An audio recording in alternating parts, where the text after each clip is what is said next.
meeting my Shatta family. So, yeah. So it was because of Shatta Wale, that is why you came to Ghana? Yes. Have you seen him? Yes. When did you see him? When did I see him? Friday night at the ANC Mall. How was the feeling like? Do you know what? I just have to say, he's so awesome. And he's not paying me to say this, by the way. He's not. He just, I don't know, he has this effect on me. I just want to talk quickly because I want you to know about how I first discovered it. Basically, the first song I ever heard from him was Chop Kiss. And that was when I was downloading songs for an Afrobeat mix. And I just saw it and I thought, oh, I'll listen to this. And it was just awesome. And it really had a big impact on me. The whole sound, the lyrics, just everything, the whole song as a package. Then I heard Free Up the Gaza, and I'm very into Jamaican dancehall, and I've been mixing Jamaican dancehall for years. And so when I heard the Free Up the Gaza, just the passion in the song, and then it was the lyrics again, it was so powerful, but in a completely different way. And I thought, wow, this guy's really versatile, and I've got music in my blood, so I listen out for things like that. I love that versatility. So then I met, accidentally, an SM soldier in England on Facebook who was live on Facebook playing Shatta songs. And then he dropped Cocoa Season. And although I don't understand all the lyrics... The Cacao one? Cocoa Season. He just...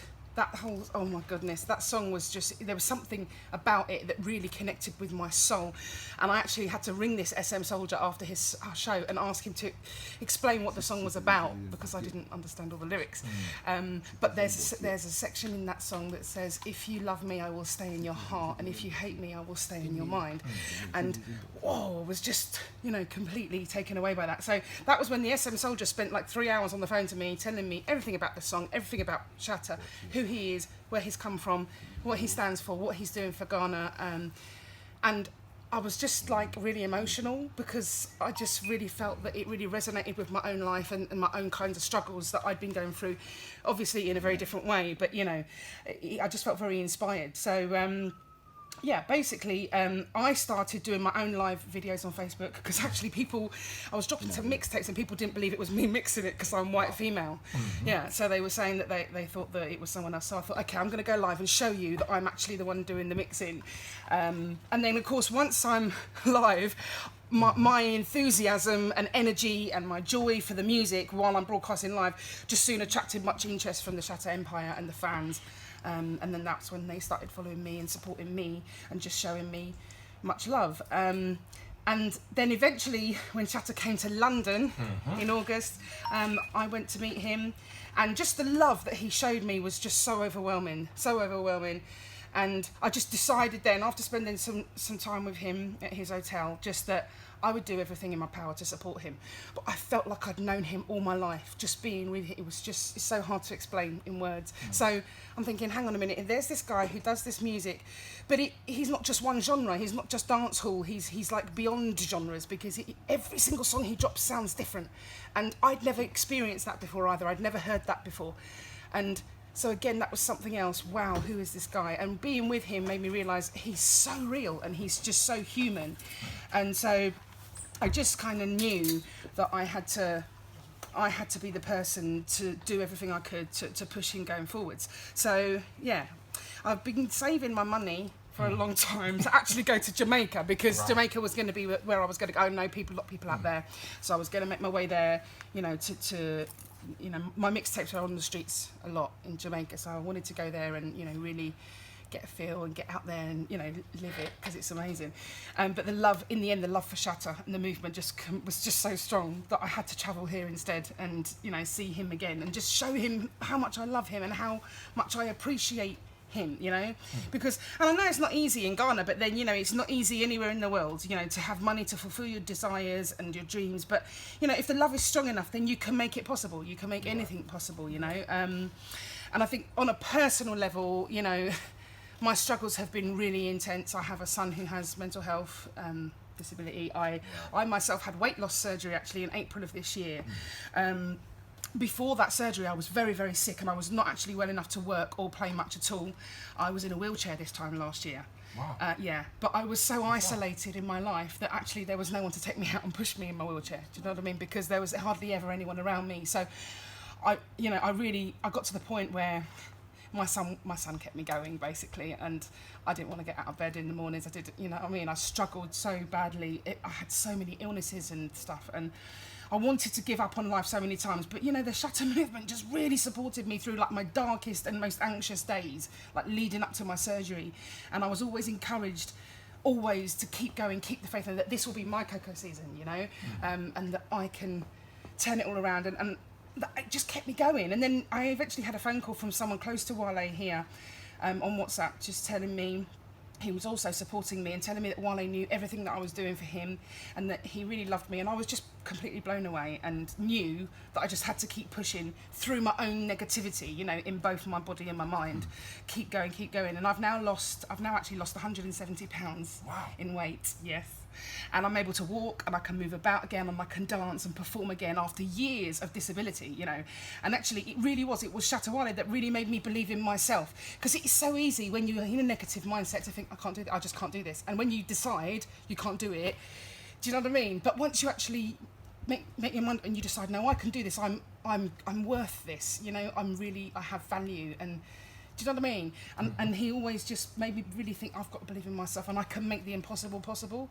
So that's when I thought, you know what, I've got to do this. And and I now sort of see myself, I suppose, as Shatta Wale's British ambassador, and sort of really feel that it's my duty to spread his music and his heart and his legacy to the world, because he is the Bob Marley of our time, definitely.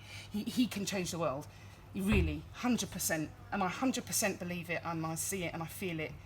And when I'm with him, he makes me feel like he's my brother. It's like a real strong family love that I feel. And I also met Mitchie, his wife, the other day as well, and just the way she was with me, the way she hugged me, and she'd been waiting so long finally, I've been waiting so long to meet you. And it just made me feel, I'm gonna cry, sorry. It just made me feel really emotional to think that these people have that love for me. Yeah. Sorry. No, because it's amazing. You can bring it out because you're talking from emotions, Yeah. So just feel free. If you feel like crying, you can do that. Oh, thank you.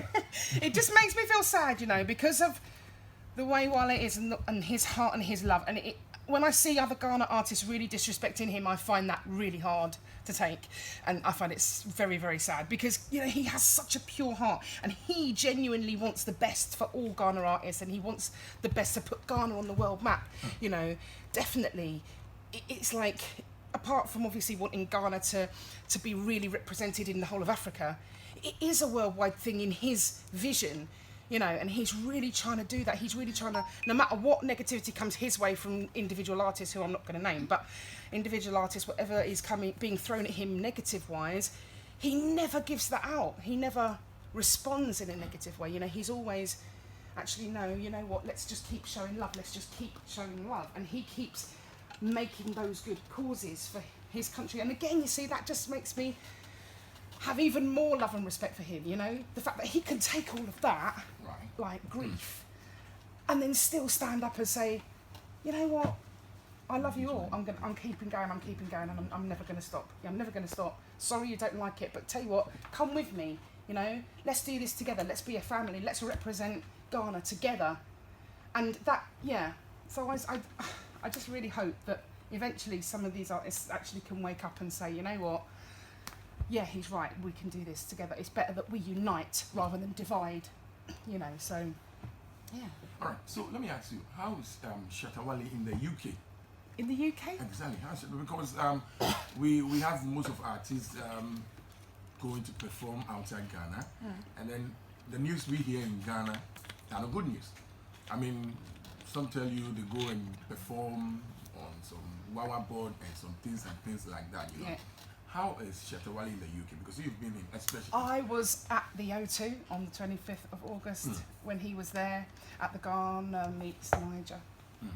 And he completely mashed up the place. Completely. It was incredible. There were people everywhere. There were other artists performing before him. Obviously, he performed last. But he completely stormed the place. I've never seen anything like it. I was like, wow, okay. So I think that he's doing well out there. Then there's more work that needs to be done, definitely. And I feel that maybe like I'm saying, my role as a British ambassador would be maybe helping to promote him to other groups of people in the UK, like some white people, and but that's happening already just naturally through me going live on Facebook, because like there's so many of my friends on Facebook that are watching me, and then I'll get messages from my white friends or just or English friends that are different ethnicities, you know, in my inbox. Oh, DJ Touray, what's the name of that song? You know, I really love that song. Can you send it to me? Oh, of course. And then I just send them a whole CD. And of course, I'm also quite well known on social media for driving around in my car, playing his music in my car, very, very, very, very loud, because I love loud music. And so, very often I'll be sort of driving along, and then I might stop in like a petrol station and get out, and someone will come and say, wow, what's this song? And who's this person? And I'm always like, right, this is Shatta Wale, you know. So, yeah, it's happening slowly but surely, but we need to up the game and definitely get his music a lot more heard, you know. But definitely when he came to London in August, he locked the place down. It was incredible. So really? yeah, That's he's nice. doing That's very nice well. To hear. Yeah. All right. So I mean, let's drop your mixtape, okay? Okay. For the one you made for Shatta Wale or Shatta songs, and then we come back and look at your life as a DJ. Okay. All right. So let's check this one out. It's 96.5 exactly 80 minutes to 1, and we live with DJ Touray. She's a Shatta Movement DJ. She loves Shatta Wale so much, promoting Shatta Wale in UK and beyond. Let's check her mixtape she did and see what she has.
Nice one there.